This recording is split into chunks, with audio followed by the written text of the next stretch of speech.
है नांटा take private limited की, और हमारे पास जो दस्तावेज हैं उनमें कहानी के दोनों पहलू दिखते हैं। तो आज एक निवेशक की नज़र से इसे समझने की कोशिश करते हैं। चलिए शुरू करते हैं। तो सबसे पहले नांटाटेक करती क्या है? इनका बिजनेस मॉडल काफी फैला हुआ लगता है। अच्छा। हाँ, मतलब ये ऑडियो विजुअल इंटीग्रेशन, जिसे एवी कहते हैं, उसमें है। फिर एवी प्रोडक्ट्स की सप्लाई भी करते हैं। और सर्विस रोबोटिक्स और सॉफ्टवेयर भी है ना? एग्जैक्टली।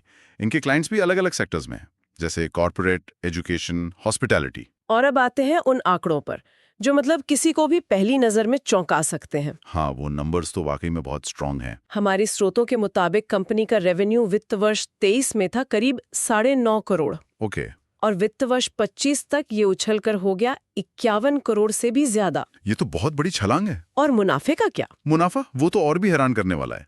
17 लाख रुपए से बढ़कर लगभग 4.76 करोड़ रुपए हो गया। मतलब ग्रोथ तो कमाल की है। सही कहा, ये आंकड़े बहुत प्रभावशाली हैं। और उनके पास क्वालिटी सर्टिफिकेशन भी है। हाँ, मैंने भी देखा ISO, FCC, UL जैसे। हाँ, जो अंतर्राष्ट्रीय बाजारों में क्या कहते हैं, एक तरह की विश्वसनीयता देते हैं। तो ये सब देखकर तो कोई भी निवेशक आकर्षित हो सकता है। लेकिन क्या कहानी इतनी ही सीधी है, या हमारे स्रोतों में कुछ छुपे हुए खतरे भी नजर आए? यहीं से असल विश्लेषण शुरू होता है। सबसे पहली और बड़ी बात, कंपनी का ऑपरेटिंग इतिहास बहुत छोटा है। हाँ, बहुत। इसे 2023 में ही बनाया गया था। मतलब ये सारी ग्रोथ बहुत ही कम समय में हुई है, जो अपने आप में एक सवाल खड़ा करता है कि क्या ये टिकाऊ है? बिल्कुल। और सिर्फ यही नहीं, जब मैंने उनकी क्लाइंट लिस्ट देखी तो एक बात बहुत खटकी। कौन सी? वित्त वर्ष 23 में कंपनी का 63% से ज्यादा रेवेन्यू सिर्फ एक ग्राहक से आया था। क्या सिर्फ एक? ये तो बहुत बड़ा रेड फ्लैग है ना? इसका सीधा मतलब है कि अगर वो एक क्लाइंट हाथ से गया तो कंपनी की आधी से ज्यादा आमदनी एक झटके में खत्म हो सकती है। आपने बिल्कुल सही नस पकड़ी है।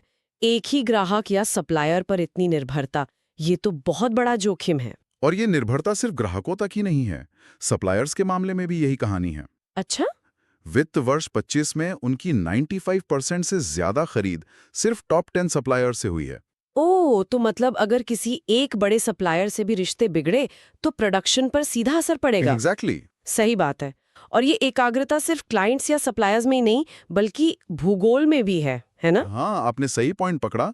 उनका करीब 88% रेवेन्यू गुजरात से आता है। और सारे ऑफिस भी तो अहमदाबाद में ही है। हाँ, सारे ऑफिस, गोदाम, सब कुछ। तो अगर गुजरात में कोई भी मतलब प्रतिकूल परिस्थिति बनती है तो सीधा असर इनके ऑपरेशंस पर पड़ेगा। और एक और पैटर्न है जो शायद इन सबको जोड़ता है, कैश फ्लो। बिल्कुल। कंपनी का 75% रेवेन्यू एवी समाधानों से आता है।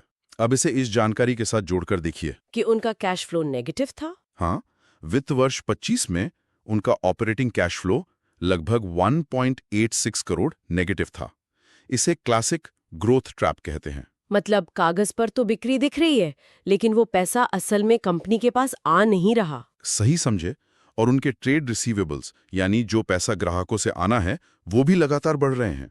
तो कुल मिलाकर तस्वीर ये बनती है कि एक तरफ तो तेजी से बढ़ते रेवेन्यू और मुनाफे का एक आकर्षक पहाड़ है, और दूसरी तरफ उस पहाड़ की नींव में कुछ गहरी दरारें हैं। जैसे कि बहुत छोटा इतिहास, कुछ ग्राहकों और सप्लायर्स पर बहुत ज्यादा निर्भरता, और एक ही शहर और राज्य में सिमटा हुआ कारोबार। और हाँ, नेगेटिव कैश फ्लो और बढ़ते रिसीवेबल्स को भी नहीं भूलना चाहिए। ये सब संकेत हैं कि ग्रोथ की ये रफ्तार शायद टिकाऊ ना हो। तो अंत में सोचने वाली बात क्या पूछने है? वाली बात यह है कि कंपनी अपने डीलर और डिस्ट्रीब्यूटर नेटवर्क को बढ़ाने का दावा कर रही है। तो सवाल ये उठता है कि क्या भविष्य में ये नेटवर्क उनके ग्राहक आधार को फैला पाएगा? और क्या वे अपनी भौगोलिक निर्भरता कम कर पाएंगे? एग्जैक्टली। शायद इसी सवाल के जवाब में कंपनी के क्या कहते हैं, लॉन्ग टर्म स्थायित्व की कुंजी छिपी